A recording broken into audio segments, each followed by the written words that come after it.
After the first set, Ateneo-Motolite 25-17 kontra sa Iriga-Navy Lady Oragons. And we'll take a look at some of the highlights. But Michelle Gumabaw, what have you noticed in terms of both teams played yesterday? How is Ateneo operating today and kontra sa Iriga-Navy Lady Oragons? The Ateneo-Motolite Lady Eagles is really playing as a team right now. Kahit kung sino pinapasok ni Coach Oliver sa loob ng court, alam nila kung paano mag-adjust. Nawalan sila ng center at one point in the first set. But kaya nilang i-adjust, kaya nilang to contribute whatever is happening inside. And dito naman sa kabilang side ng court, doon naman nahihirapan ng Navy Lady Oragons is to work around themselves. So sa loob pa lang ng court nila, nahihirapan na talaga silang gumalaw. And sabi nga ni Coach Lea dun sa huling timeout niya, reception ang #1 na kailangan nila to be able to have their offense going. And their errors really made a huge difference. We see the stats right now on screen, Eric. 10 errors for the Lady Oragons, and at crucial moments pa, nakakasabay sila sa atake, sa blocks, sa serves, but their errors are really costing them this game because they're giving 3 points to the Ateneo-Motolite Lady Eagles na dinadagdagan lang nila yung trabaho at yung production ng mga girls in blue. Several times during the first set, 2 straight points, a little bit of momentum para sa Iriga-Navy Lady Oragons, and then a service error. And at the time na humahabol pa sila, malapit na matapos yung first set. And importante yung mga puntos na gano'n, not just for the scoreboard, Eric, but also for your team morale. Because you have to keep that high, higher than the score that you see. Lady Oragons get the first. Well, off to a good start ang Iriga-Navy Lady Oragons. They get on the board first, 1-0 here in set number 2 kontra sa Ateneo-Motolite. Tera Ramas, nakausap natin kanina. Let's see how she can contribute. Second setter para kay Coach Egay Rusit. Dina Wong underhand set. Ponggay Gaston, mataas. Easy pickup. Tikar, nag-angat. Bunag with the attack. Ito si Gaston ulit. Push, Tikar. Ramas to Bautista. May konting buwelo doon. And Ravenna unable to keep it in play. No fear itong mga attackers ng Navy Lady Oragons. Palo-palo talaga. You have Joan Bunag. He just saw a point from Nene Bautista. And we all know when Bombita gets up on the air, makikita natin yung power sa mga palo nila. But to get to that point, it has to start with the pass. It has to follow up with the set. And dun sila nagkakaroon ng struggle. But now we see them, mas maganda ang ginagalaw nila dito sa second set. And believe it or not, 3-0 start for Iriga-Navy Lady Oragons kontra sa Ateneo-Motolite. Pagkatapos manalo ng Lady Eagles, 25-17 in the first set. Service. So maganda ang naging palit ni Coach Rusit dito sa second set. We have a new setter. We also have a new middle. Acuna coming in for Egia. So, may changes na itong second set. Gusto talaga nilang manalo for this game. Lady Eagles get their But first nakakuha point. ng puntos Kat Tolentino of a powerful attack. Let's see, Ramas, the entry of Ramas and Acuna, tulad nga sabi mo, Michelle, it's changed For Ateneo-Motolite. system right now.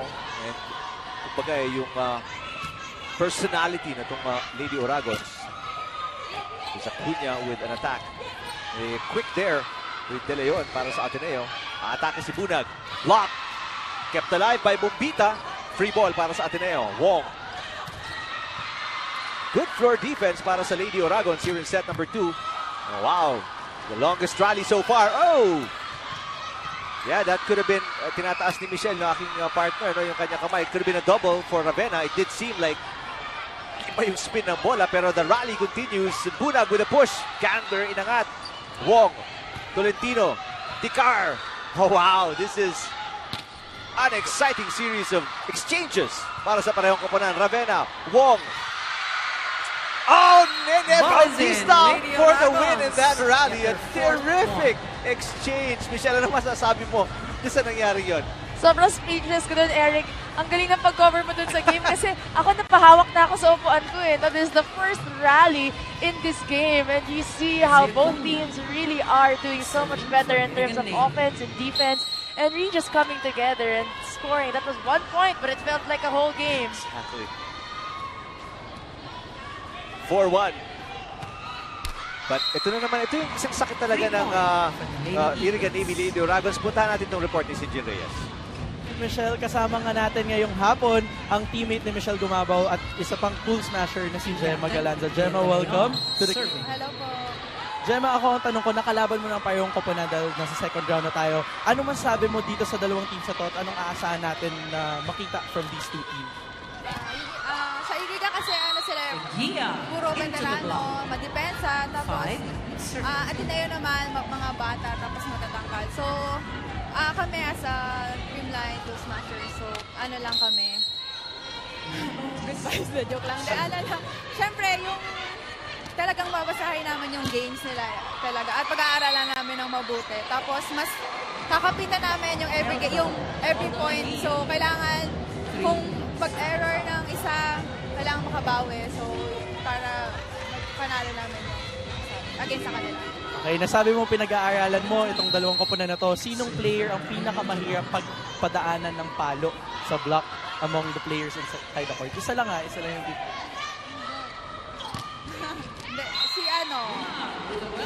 Madami eh. Actually, si Kato Lendino. Kasi nakita mo kung gano'n siya katangkad. So, yun. And may question daw yung kasama nating si Michelle. Michelle? Hi, Gemma! Maiba naman, natapos yung game ng Adamson kanina. Naghahanap pa sila ng unang panalo. Ano sa tingin mo naman yung pwedeng gawin ng iyong former teammates para maka-isang game dito sa second round? Yung Adamson kasi, nandun na yung floor defense nila, yung receive nila. But yung attacks nila kasi parang nabubuhay pero walang pumamatay. So parang yun lang yung kulang sa kanila. Tsaka yung tiwala lang sa sarili nila kasi siguro inisip na lang mga bata pa sila so hindi nila kayang lumaban. But sana sa darating na UAP, magawa nila naman. Maraming salamat, Gemma, sa pagsama sa amin dito. At yan ang balita dito sa courtside. Back to you, Michelle and Eric. Alright, maraming salamat, Sinjin. Thank you to Gemma Galanza. Spend ng time, counting time dito. Pero yung pagsabi niya na tungkol sa Ateneo, parang may konting gigil, ano? Dahil nga sa pagkatalo ninyo, obviously, baka magkita-kita kayo sa semifinals. Yes. Magkikita-kita tayo sa semifinals. But first, tatapusin muna natin each game dito sa second round. Here's Bumbita. Block. Great defense by Madayag. Agno itatawid ang bola. Wong. To Madayag. Yes. A runner from Madaya. And We're Ateneo tied at will 6. tie the game at 6-all, set number 2. Madayag just too high on that back quick for Iggy at the stop. Not only in her attacks, but also her blocking. No? Very consistent ang blocking ni Maddie each and every game. And you see it also in today's game. Saka iba yung spring sa talon nitong mga Lady Eagles, ano? They're always very quick.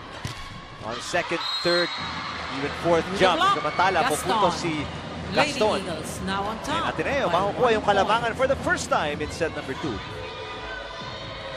Just when we thought na nabuhay na ang Navy Lady Aragons, Eric, those small errors that we see na bumabagsak sa court nila, yun yung mga nakakababa ng moral. And nakita natin, umaangat na dun sa umpisa ng second round. So they really have to be able to keep and sustain this.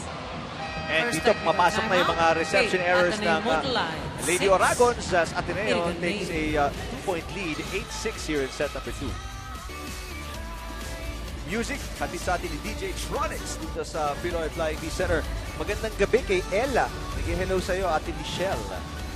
All the way from San Fernando, La Union. Wow, I love La Union. Hi, Ella. Swim in the beach for us. Oo. Pero ang pinakamasarap sa La Union, kumain eh. No? Anywhere in the Philippines, actually. Anywhere in the Philippines. Pero La Union, kasi What's your favorite sa La Union? yung mga acai bowls nila, acai bowls, how you pronounce it, however, but they have healthy options kasi. And alam mo naman, di naman laging pwedeng cheat day kapag nagbabakasyon. Siyempre, pag nasa beach, ang hirap pag-2-piece, Eric. So, ang dami kasi ng healthy options doon. And even though it's very far from Manila, ang nagulat ako sa La Union when I first went there was yung variety ng food nila. They have Japanese, meron silang mga yung mga sikat dito sa Manila. Meron din sila doon. Okay. Well, wala naman cheat day para sa'yo. Sunday na Sunday, nakasalad yun. Nakikita kita kanina. Oo, no cheat day for the beauty queen. Because, you know, napansin ko talaga, with my body, I'm not sure with everybody else, but as an athlete, habang tumatanda ka siya, tapos bumabagal metabolism mo, naturally bibigat ka eh. And it's really bad for your knees. So, my tip to all the volleyball players there, take care of those knees. We need them to last. Mga 5-set games na yan. Ako, Right in the Sakit sa hole. tuhod pag tumatagal. kaya kayang-kaya pa maglaro eh. It's a salad.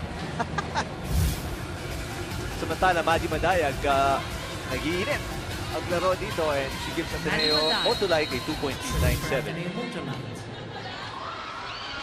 Ito, si Rafi Uy, Go Motolite Lady Eagles, welcome back. Oy, Miss Glory, loyal PVL fan here watching from Riyadh, Kingdom of Saudi Arabia. Hashtag That's PVL and cross ABS-CBN. for touches. Saya talaga pag yung Follow mga the Lady kababayan Ravens. natin out of the Philippines, nakakapanood mo talaga sila ng volleyball. Thank you for the greeting and for taking the Service. time Madaya. to watch PVL dahil nakakatanggal talaga ng stress. Yes, that's right. Or, pag mahaba yung rally, Eric, nakakadagdag din ng stress. Eh, nakaka-excite at the same time. Nakaka-excite, yes. JB, maraming salamat for the tweet. Go Ateneo Lady Eagles, pero Ate Service. Michelle, Madaya. ang kanyang, siyempre, idol. Donis naman, grabe naman, ang laki ng pinagbago ng Ateneo, especially Madaya. 4 back-to-back games ang Ateneo. Motolite, pero solid pa rin. Hello, Ate Cunha, Michelle, white watching all the way set. from Yes. Davao, Mayong Uli, sa Intanan. 11. Hello, Adonis. Totoo, alam mo, nagulat talaga ako when I saw the schedule. Sabi ko, bakit back-to-back lahat ng games ng Team Ateneo? captain, And apparently, Grace because they're in Bombito. college, they're still in school, ayaw maapektuhan ni coach yung kanilang studies. Kasi syempre, UAAP, may eligibility term yan. And you can't just play volleyball, you also have to study. So, and get good, All is out. good Great, grades. that's right. 12. So, it's good to 38. see that our athletes are really student athletes. Student comes first. Student comes first. Samantala, Ateneo-Motolite, palaki ng palaki ang kalamangan dito after being down 4-0. Lamang na sila ng 4.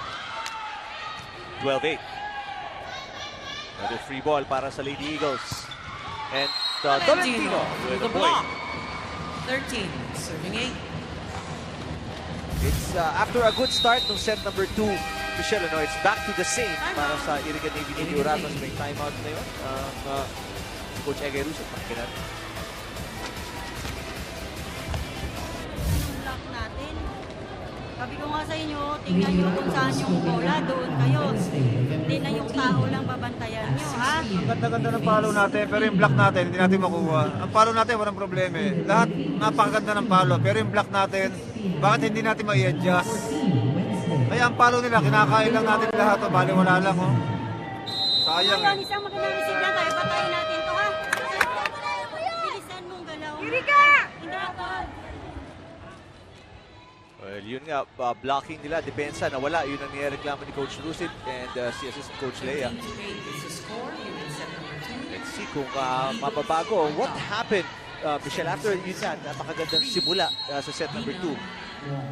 Bumaba yung level ng laro nitong Lady Oragons.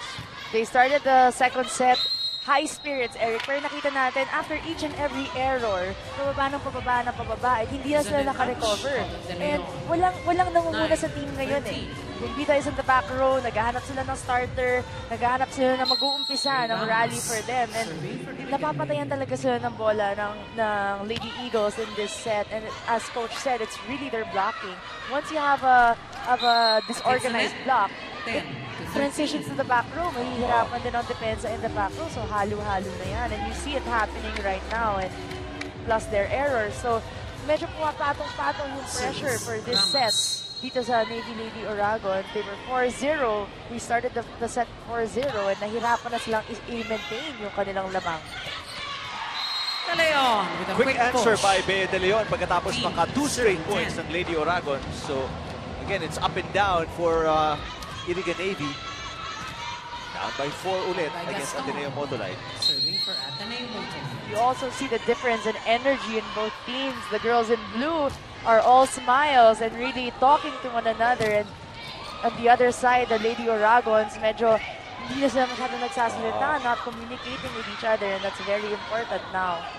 We hear it a lot from coaches. Michelle, Bunag with an off-speed. Right in the Na hole. whether or not nakapuntos kayo to 11-14. talk, smile, sort of celebrate Substitution. because nakakatulong yata sa mood at moral ng team nila. Nakakadala talaga yan because how you feel will directly affect how you play. So if masaya, if maganda yung vibe sa loob ng court. And then madadala yan. You'll produce more numbers. And it's just, for me, it's an encouragement to your teammate. Kung ikaw hindi ka makapuntos, hindi ka na lang, baka yung teammate mo makapuntos and to help the team. So, it's really a big difference right now. As we can see them back-to-back points, they're starting to smile already and to talk to each other. 2 attack errors, isa kay Tolentino, isa kay Gaston para sa Ateneo-Motolite. 2-point game Gaston. here in set number 2. Mumabangon ang Iriga-Navy Lady Uragons.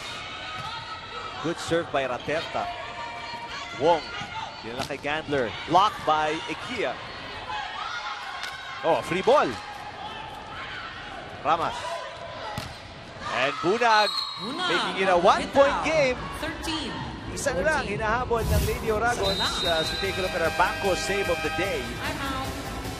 Ateneo-Motolite. May timeout si Coach Oliver Almadro. Pakinggan natin. Okay, pangalawa, again. Ito na yung ginagawa, Ravenna at saka Bunny eh. Why are we too excited to move forward? Do first things first. We have to receive first and then afterwards, dyan. Sinabi ko na sa'yo, high risk, high reward eh. Ayaw ko na nag-iingat. Good attitude gives us hope. Come on! Hindi pa pwede yung bahala na. Hindi pa pwede. Kailangan right attitude always. Hey, put up the intensity. Come on! Ginagawa ng paraan. Well, yung aggressiveness, buwaba ng bahagya para sa Ateneo. As you take a look at Jen Almadro, yung misis ni Coach O. Just 1 point for the Lady Uragons to tie the second set. Serve. Coach O always intense, ano? Yes, and if you give intensity, syempre you expect intensity, especially for those playing inside the court. Kung ganyan yung passion ng coach mo, obviously you will deliver. Tolentino, off speed this time. Good floor defense para sa Iriga. Bautista, yes! Bautista Oh, wow! ties That's the 4 set. straight points para sa Iriga-Navy Lady Uragons, and they tie the game at 14 all. Better defense for both teams, better offense for the Lady Uragons, but you have to credit also that to Raterta. She's been helping in the defense of the Lady Uragons and also in their serves. That's right. Nahihirapan ngayon ang Lady Eagles sa kanilang reception dahil Ball is may out. sinasabi talaga ako, Eric, 15, ang hirap talaga. 14. Hindi ako magkasalita, but her serves in the before that Actually, error, that's right. nahirapan. Yung 3 serves niya, yun ang nakapagpadikit because nahirapan na Ateneo mag-set up. Oo, tsaka ilang free ball ang nakuha ng Lady Uragons dun sa rally na yun. So, Ateneo-Motolite naman ng isa after that service error ni Raterta. But better reception by Agno. Little combo play there. Bautista. Will she score? Yes, I think that's going to be a point. Hindi na nahabol ni Gaston. 15. So, tight na naman tayo, Michelle. Great effort for the Lady Eagles there. The intensity na hinahanap ni Coach Oliver lumalabas na ulit. Pag dikit ang laban dyan mo malalabas ang intensity ng isang team. And according to Maddie in our pre-game interview, yun ang naging problema nila yesterday in the third set. No? Bumaba yung intensity, sumabay sila sa galaw. And you can't have that if you really wanna maintain your #1 spot in the league. That's right. Ravenna, 2 great digs para sa kanya. Gandler, single block. Bumpita with a save. At Tikar, tatawid na lang ang bola. Ravenna to Wong. The setup, Gandler. Ganda ng depensa ni Bautista. Bumpita, Buepuesto, Buebuelo. Ravenna inangat. Wong underhand set, papalo. No, hindi na. Tatawid na lang ni Gandler. Ramas. Hunag, kinapos. She had the right idea. A little too short. Second technical timeout. And with that 16. error, lalamang ang Ateneo-Motolite ng isa. 16-15. 15. Second technical timeout tayo dito sa set number 2. Babalik po tayo sa Philoil Flying V Center dito sa San Juan para sa ating laban between the #1 team sa ating Open Conference, Ateneo-Motolite Lady Eagles. A team na patungo na sa semifinals for sure unless something drastic happens with an 8-win, 2-loss record. Ang ganda ng posisyon nila sa ating standing. Samantala, ang Iriga-Navy Lady Uragons, 3 wins, 8 losses with only 3 games remaining sa ating eliminations. They will have no chance of making it to the semifinals. Na 4 na team lang ang angat out of the 8 teams sa ating open conference. Pero they can play spoilers because yun nga, ang Bangko Perla sa panalo nila kanina, they're just half a game behind Ateneo-Motolite at 7-2. So kung mahatak nila yan, some of the other teams will have a chance to be 1-2 going into the semifinals. Bombita, yes! Bombita. Tight na naman tayo, Michelle. We're seeing a more tight second set and yung mga errors yung nagiging deciding factor kung sino lalamang. We have more errors now on the side of Ateneo Lady Eagles and I think compared to the first set, Eric, it's safe to say na mas nako-contain ng Lady Uragons yung mga errors nila and their services are very much better compared to the first set. Well, 1-2 play ni Dina Wong. 17-16. Binalik ang kalabangan sa Ateneo-Motolite. What's changed right now? Is it more Iriga-Navy Lady Uragons or bumaba ang level ng Ateneo-Motolite here in set number 2, Michelle? Kaya dikit tayo compared to set number 1. I think it's both because the Navy Lady Uragons, hindi sila masyado nagkakamali in terms of service. So now, there are more chances for the Ateneo Lady Eagles to perform and nagkaka-errors din sila. And yes, according to Coach Oliver kanina, I do agree na medyo bumaba yung intensity ng girls as compared to the first set. And kitang-kita ko yun sa galaw nila. 18-16. Take a look at the last point ng Ateneo-Motolite Lady Eagles. Gaston, tumalbog kay Igia, but she could not get to it. Pabagsak na yung bola. So, 2-point lead para sa Ateneo-Motolite na hindi ganun kalayo, no? Towards the end of set number 2. Especially with the way Iriga-Navy they've been playing. And ito, Igia with a point. Igia, 17-18. Substitution. Coach Egay Rusit, may adjustment dito. Martinez will come in. Acuna, papasok din. In, 10 out, 9. This is what we were talking about a while ago for a team like the Lady Uragons going up against the number 1 seed. This is what you want to do in each and every set. Sabayan mo lang for the first half and then pagdating na 20, malapit sa 20, then you have to be really consistent. Because it's anybody's ball game. 4 touches itatawag kontra sa Iriga-Navy Lady Uragons. Sayang yun because there was an over-receive mula sa Ateneo-Motolite. Hindi napatay ng net defense nitong Iriga-Navy. That's considered 1 touch already. Na minsan, diba, at the height of the game, nakakalimutan natin na if hindi mo na over yung bola, that's considered 1 touch. It's not a block touch. Opita. Good save by Tolentino pero hindi ganun kataas for a second touch mula sa Ateneo-Motolite. Bumpita ibang klase, no? Hindi ganun ka lakas or kalaki, bumuelo. Pero pag pumalo, ang lakas, ano? Tsaka kahit hindi siya nakaibabaw sa block, you see Dina Wong and Bea De Leon, a very tall block against her.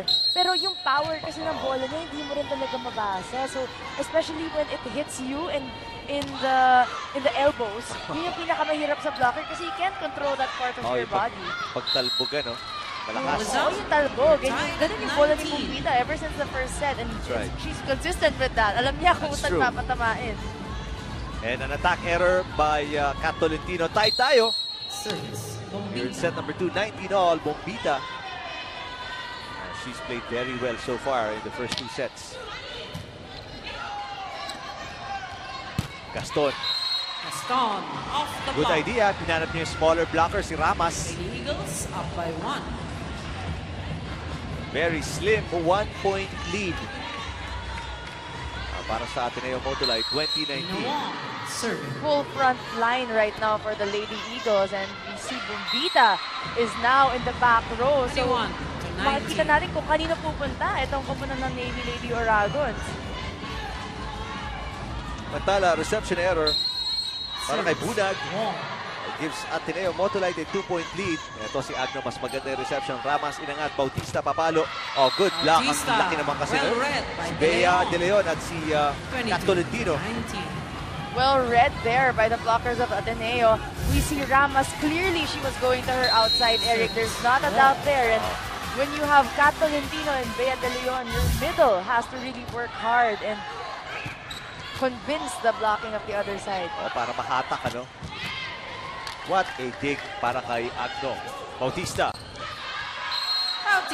That lands inside. So puntos para sa Ateneo-Motolite. Kat Tolentino na naman with a great block. Tatawag na time out si Coach Egay Rusit. Lady Dragons. We'll listen in to Iriga-Navy Lady Oragon. Kailangan lang natin mag-receive na maganda, ipasok niyo sa bandang unahan para makapag-quick yung ano. Kasi dalawa lang iniiwan, diba? Dalawa lang kayo. Para makadala lang yung ano, yung quicker ng blanket sa kabila para ma-open block sila yun, ha? Malayo yan. Kanina nga hinabol nyo, simple-simple lang. Di ngayon, no? Kakapiraso lang yan. Diba? Tsagay nyo. Tsagay natin, tsaga. Let's go, magbibigay ulit. Oragon!